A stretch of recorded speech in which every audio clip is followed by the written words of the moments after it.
Hey guys, today I wanted to talk about socially significant diseases part 2. In the first video we covered high blood pressure and diabetes, and in this one we're going to cover arteriosclerosis and cancer. So what is arteriosclerosis? These are plaques that form in the blood vessel wall, and they're formed from cholesterol and connective tissue.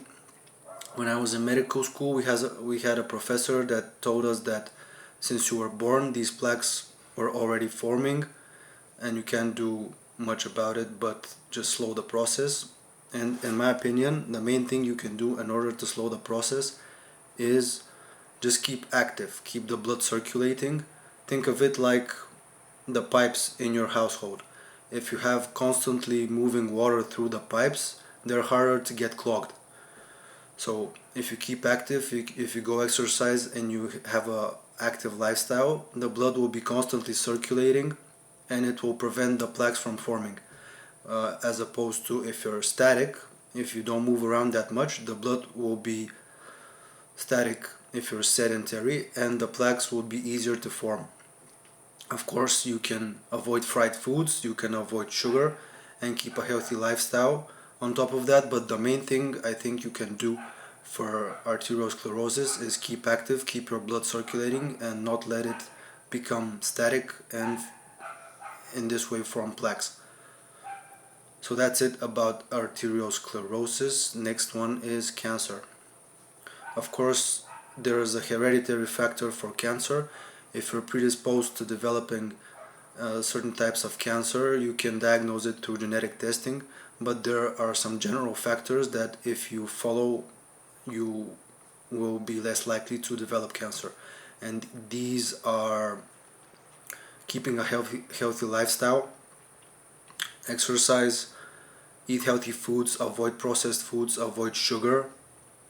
If you're exercising, you can eat sugar after that, or if you're active during the day, you can eat some sugar in order to fuel the activities. But if you're sedentary, if you don't move around that much, you should avoid sugar.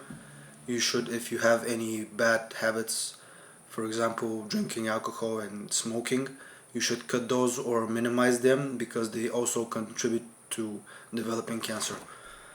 One of the main thing about cancer development is stress. You should find ways to manage your stress. I'm not saying to cut stress off completely because it's helpful to certain degrees, but you should find ways to manage it because stress is a large contributor to cancer as well. If you follow these guidelines, you will be less likely to develop cancer and arteriosclerosis in the future. And the outcome of fully developed arteriosclerosis is thrombosis and then heart attack, and the outcome of cancer is, so it's good to be in the mindset of prevention of those diseases. And if you follow those guidelines, if you keep a generally healthy lifestyle, active, avoid processed foods, avoid sugars, don't have or have minimal bad habits, you can certainly avoid those socially significant diseases that plague many people around the world.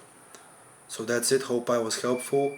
Stick around for part 3 of the socially significant diseases series, and then some other helpful medical tips as well. Peace.